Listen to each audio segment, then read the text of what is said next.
Viver numa sociedade sustentável, tendo por base pessoas éticas e participativas. A partir dessa visão é que foi criada em janeiro de 1997 a Parceiros Voluntários. Essa organização não governamental movimenta quase 4 milhões de reais por ano. Possui 51 unidades, atinge mais de 1,5 milhão de pessoas.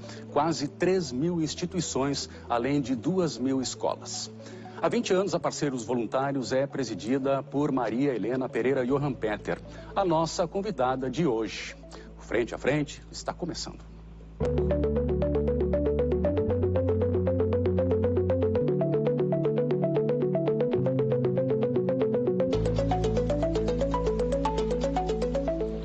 Participam do programa de hoje como jornalistas convidadas Marta Sfredo, colunista de Economia do Jornal Zero Hora. Cristine Pires, editora assistente de Economia do Jornal do Comércio, e Gabriela Lerina, repórter da TV Bandeirantes, aqui do Rio Grande do Sul. Um dos pontos fortes da Parceiros Voluntários é capacitar organizações não governamentais que chegam a 290 mil em todo o Brasil. Maria Helena entende que essas instituições precisam aprender a captar recursos e também prestar contas. Só dessa forma poderão ser autossuficientes. Maria Helena, obrigado pela presença aqui no programa.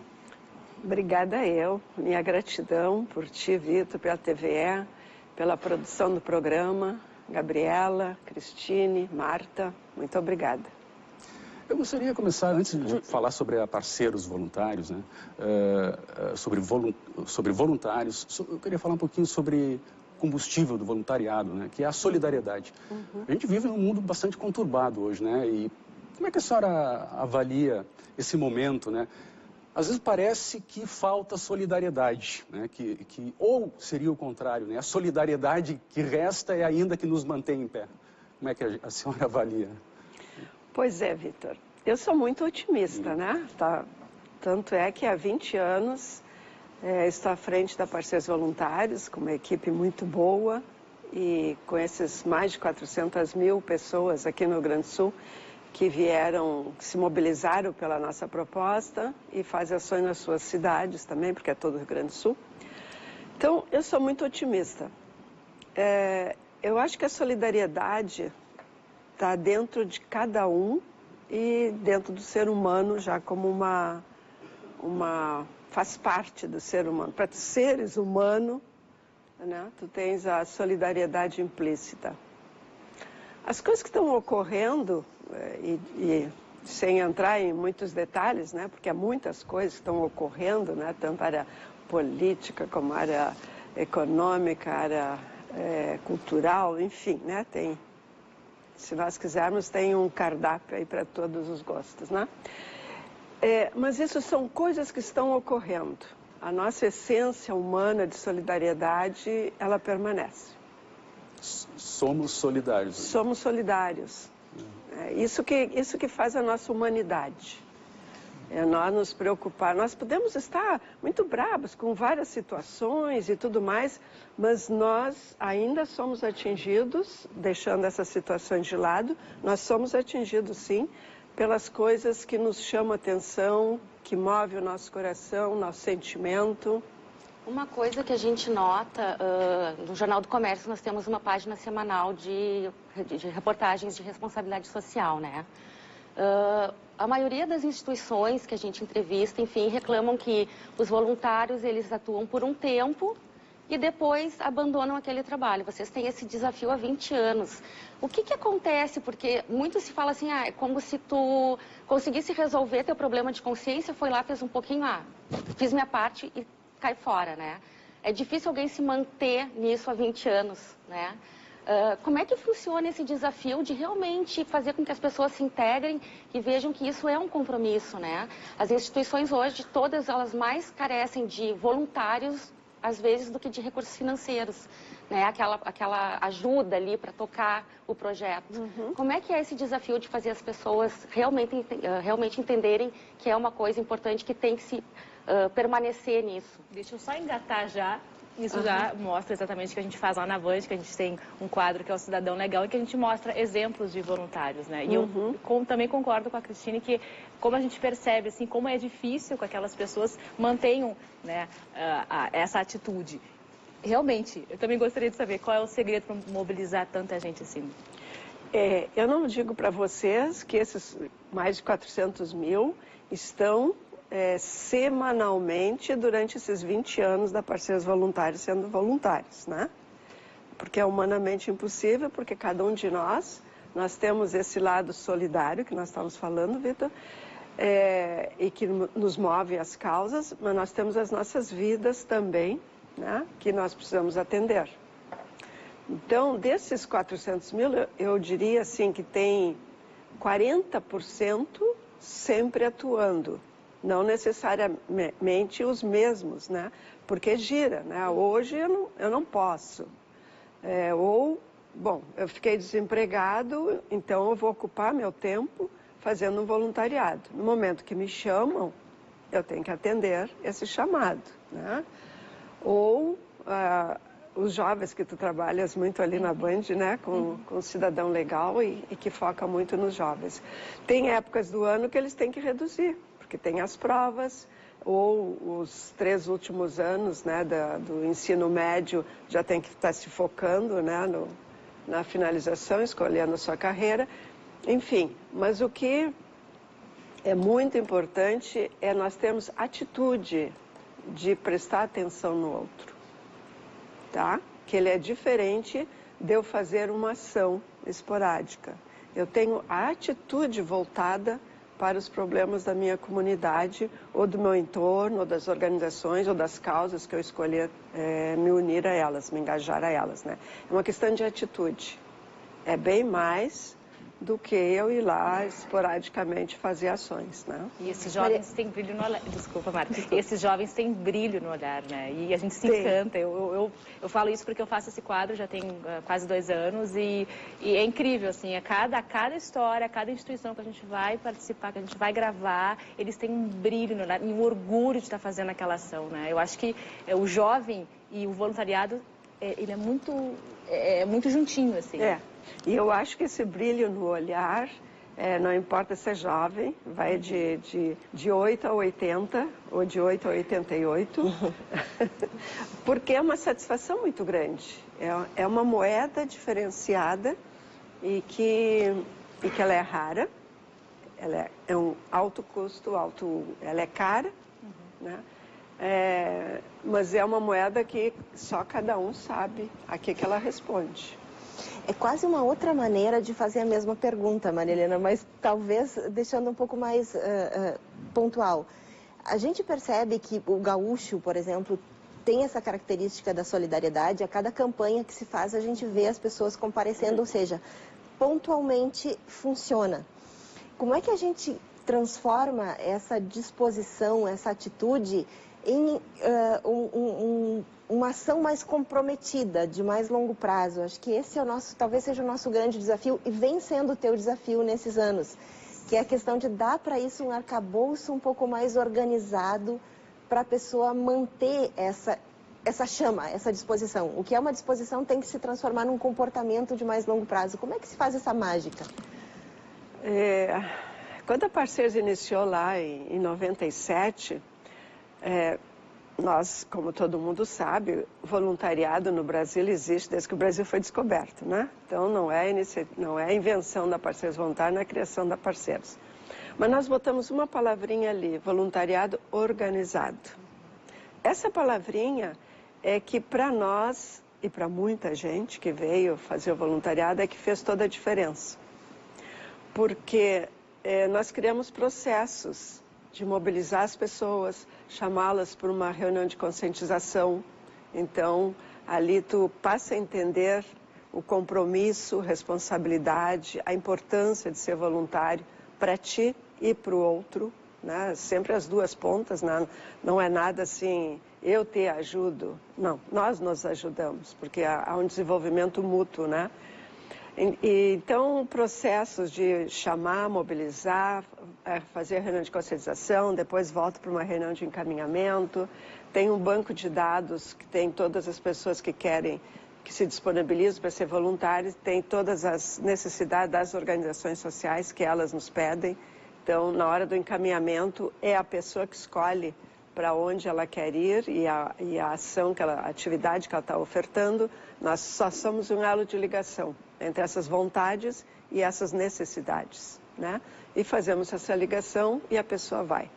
Eu acho que desculpa. Não vou ver. Eu acho que às vezes as pessoas não têm noção da importância dessa presença e no momento que ela é interrompida. Por exemplo, no caso de jovens e crianças que já sofreram vários abandonos, né?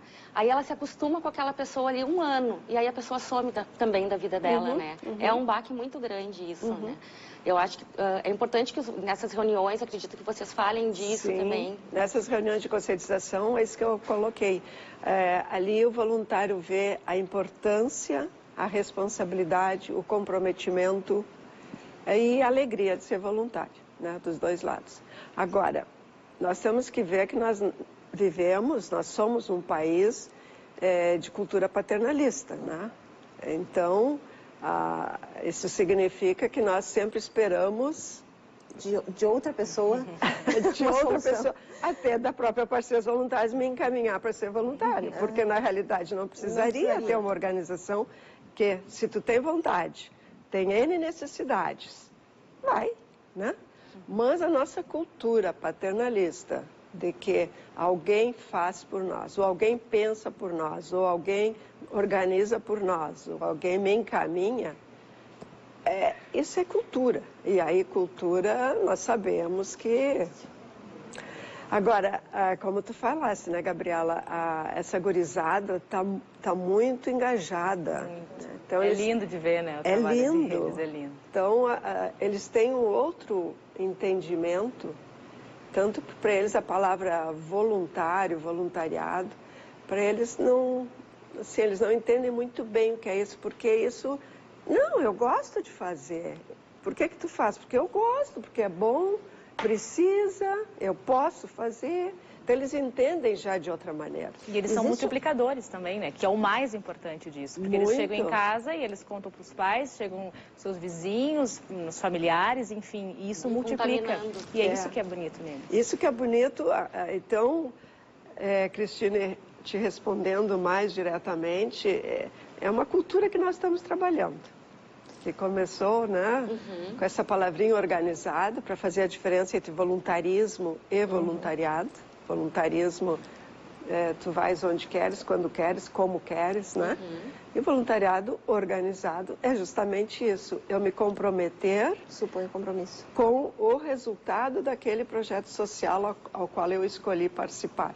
Então, inclusive tem vocabulários diferentes, assim. Eu não estou te ajudando a organização, né? Eu não estou te ajudando. Eu estou participando dessa organização social. É fazer parte. Tu faz parte, né? Tu é um recurso humano voluntário ali dentro, né? Você vê nesses 20 anos, Maria Helena, uma evolução disso, e tem isso que a Gabriela mencionou, tem uma diferença geracional de atitude em relação a isso? Tem grande. Eu acho que a Gabriela pode falar também nisso, porque como ela faz todos os programas do Cidadão Legal lá na Band, né? E está muito focada também, né, nessa gurizada, justamente para fazer essa quebra, né, de paradigma, né, de cultura. Tu pode também responder isso, Gabriela.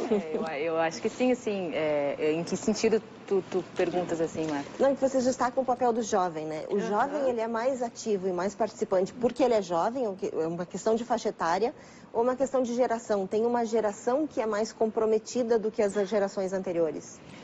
Eu não posso falar em gerações, porque no nosso cadastro lá nós temos de todas as faixas etárias, né?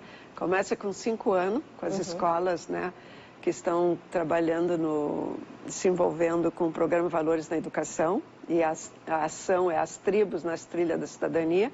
Começa com 5 anos, escolas infantis, públicas e privadas, e vai até o final do ensino médio, né? Digamos assim, até 20 anos, a gente coloca, né? De 5 a 20 anos. Né? Disso, depois, não trabalhamos com as universidades, porque ali os universitários, muitos trabalham e estudam e têm que fazer estágio, então deixamos eles. E depois pegamos, quando eles estão no mercado de trabalho, tem a sua empresa, né? Então vamos para o VPJ, Voluntário Pessoa Jurídica, né? Ou então a pessoa que não está na empresa, mas ela nos procura, né? Isso nós temos voluntários até com 85, 90 anos, né? Então eu não posso dar mais ênfase a uma geração do que outra, porque senão eu vou perdê-los. Talvez né? o jovem predomine por ter mais disponibilidade de tempo. Eu ia dizer isso agora, talvez, mas as duas pontas são interessantes. Tanto o jovem, bem jovem, e também já fiz muitas matérias, reportagens com pessoas bem velhas, bem idosas, assim, né? Então, bem assim, experientes. Bem experientes, digamos, é verdade. Mas que talvez não estejam mais na atividade profissional. E tem mais tempo. Exatamente, ativa. As reportagens que a gente faz com responsabilidade social também, a gente nota bem isso, esses dois extremos, né? Que são os mais engajados por disponibilidade de tempo.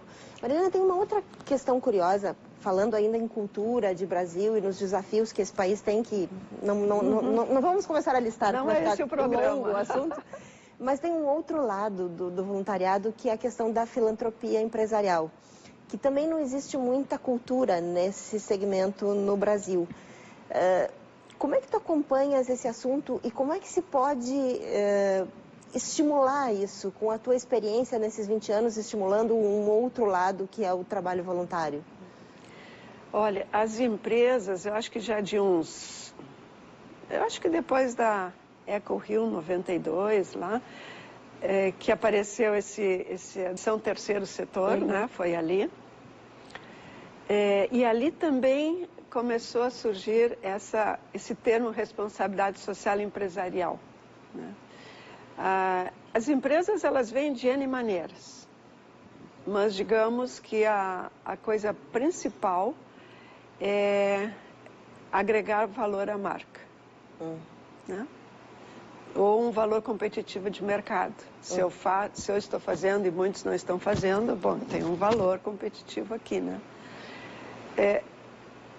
Tudo isso dentro dessa cultura que nós temos, né? De não termos, não nos vermos, enquanto cidadãos, não nos vermos obrigados, não sei se a palavra melhor é obrigados, mas responsável pelo que está ao nosso entorno, porque tem um agente que é obrigado a isso, que é o governo, né?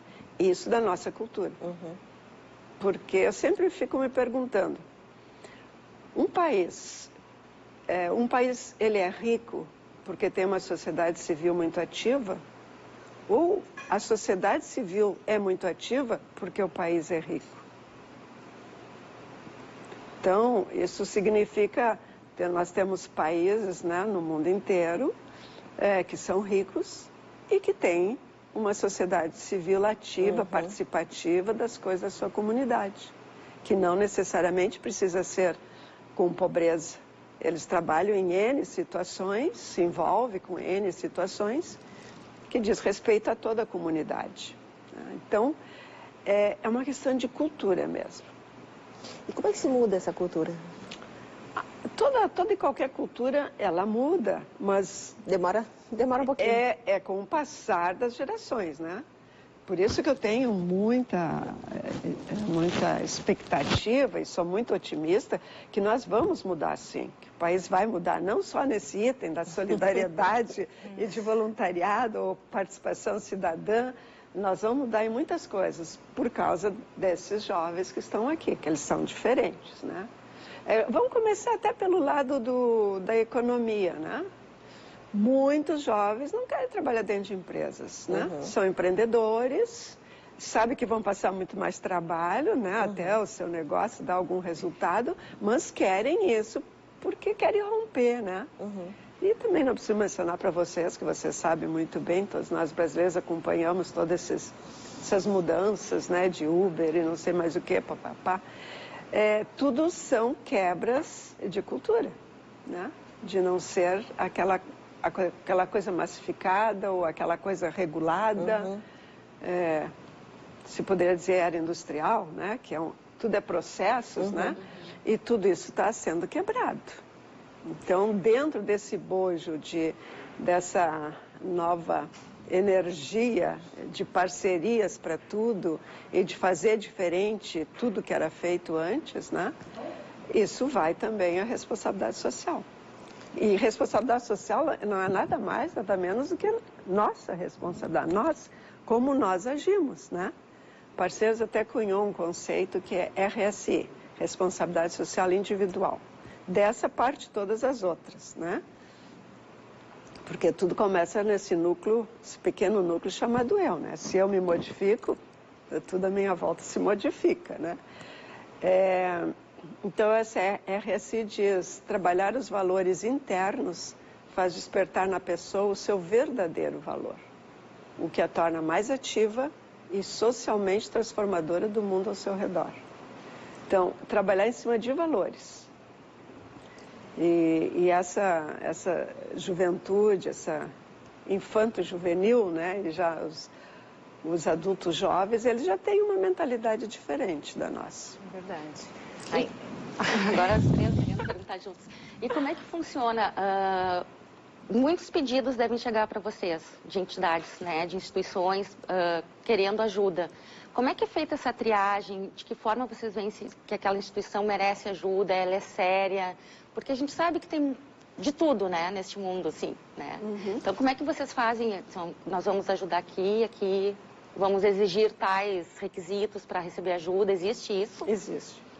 Nesse nosso banco de dados, né, tanto o voluntário, ele preenche um cadastro, ele primeiro escuta a nossa reunião de conscientização, vê todos os conceitos, valores, compromisso, responsabilidade. Se ele concorda com tudo isso, ele ele preenche um cadastro, né, disponibilizando a sua formação ou um hobby que ele sabe fazer muito bem, algo que ele goste e saiba fazer. Ele não vai inventar nada no voluntariado, né? Aí ele vai para o nosso banco de dados. A organização social é a mesma coisa. Nós temos 5 critérios básicos. São elementares, mas é o que é a porta de entrada, né?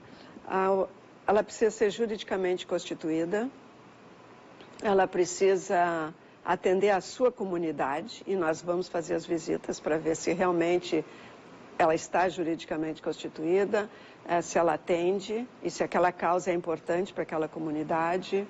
Ela não pode ter que ter um endereço fixo, lógico, né? Porque nós vamos visitar, né? E não pode ser na casa do criador da instituição, tem que ter um endereço próprio. O que mais? São 5 básicos, mas que nós vamos... Ela tem que se comprometer em querer receber voluntários, né? Porque a Parceiros, ela tem 2 braços. O recurso humano voluntário que nós encaminhamos e a organização tem que receber os nossos cursos de gestão, né? Não só para saber receber voluntários, mas para ela ter sustentabilidade, né? Então, nós vamos fazer as visitas, ela preenchendo tudo isso. Muitas das vezes não preenche, não por má fé, mas por ignorância mesmo, né? Eu não sei como é que se faz um estatuto, eu não sei como é que eu preciso me registrar, me cadastrar na prefeitura, ou nos conselhos, ou não sei o quê, né? Então, a gente orienta, ou pede para voluntários capacitados nisso, né, da hora de ordem de advogados, ou coisa assim, ajudá-las, né? Agora, essas que tu deixa nas entrelinhas, essas tu pode ter certeza que não se aproximam de nós. Não, porque elas não preenchem e o foco mesmo é outro, né? Até porque nesse momento que a gente vive, que a gente já falou, que a gente não vai citar, né, de problemas gerais desse país, fica difícil também como se faz a credibilidade, né? Como é que a pessoa vai ter certeza que aquela instituição ela é idônea, né? E que ela realmente está ajudando alguém. Então, esse é um cuidado que vocês têm bastante. Não, esse é um cuidado. Todas as que estão nos nossos cadastros, todas foram visitadas. Nós conhecemos a diretoria, presidente, e tomamos conhecimento junto à comunidade, né, do trabalho que ela faz. Maria Helena, eu vou pedir licença. Frente a frente faz um breve intervalo, já voltamos.